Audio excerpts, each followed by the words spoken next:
If your business needs you there every day, congratulations. You built yourself a really stressful job. I make sure to take 2-week vacations to Maui with my family every single year. I have 7 businesses, which none of them need me on the daily. And the first step to getting here was one brutal test that most owners are afraid to take. Welcome back to another video. I am Stephen Herring. Over the past 16 years, I have built over 6 companies that last year we hit $17 million. Let's dive right in. Let me ask you this. If you disappeared for 30 days, what would happen? No calls, no emails, but what systems would break? Once you figure that out, that's actually your systems gap list. And if you hesitated on something, that's where you actually need to start, because that's a true indicator on a needs work. This actually took me years, documenting all my processes, training true leaders, and really the hardest part was letting go. Because the first 6 years of my business, I was actually micromanaging. I wasn't leading anybody. One example is the gym we built. We made my wife the CEO of Gain Station with real authority and not just a title. The business actually runs better because she owns it completely. I'm not involved in any of the day-to-day operations, overshadowing her or manipulating her processes that she's continued to develop. At each one of my companies, I developed a leadership team between 5 and 6 leaders at each different company. All the decisions are actually made without me involved in any of them. Yes, they do bring some problems to me, but that's my job. My job is to hire the smartest people for every single position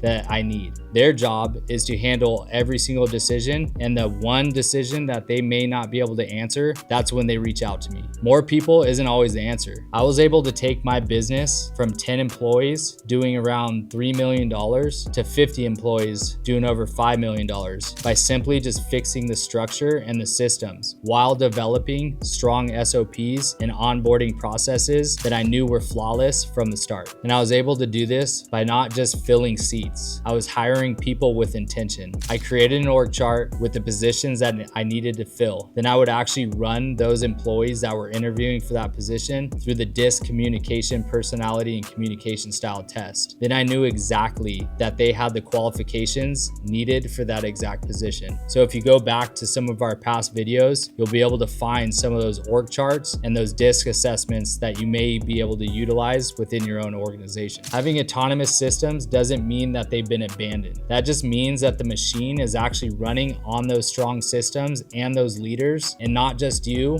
at the daily presence. You need to be able to release yourself from the day-to-day grind and not be making every decision yourself. That's called micromanaging. And don't get me wrong, the goal isn't just to disappear, it's to choose whether you want to be there instead of just having to be there. That's the difference. Let's do some self-reflection right now. Do the 30-day test. I need you to write down everything that would break if you vanished for a month. That list will actually tell you your weak points that you need to fix, that you need to pay attention to. Because if you go in blind and do disappear for 30 days and your systems crumble, you're gonna have a huge problem when you get back. So after you put that list together, how many things do you think would break? I actually wanna see it. So subscribe below, and remember, this is just pillar number 2 of 7. Next up is establish. This is where we actually talk about why nobody follows the undisciplined leader. You start to not only establish yourself as a leader, but you establish those leaders within your organization. I'll see you on the next one.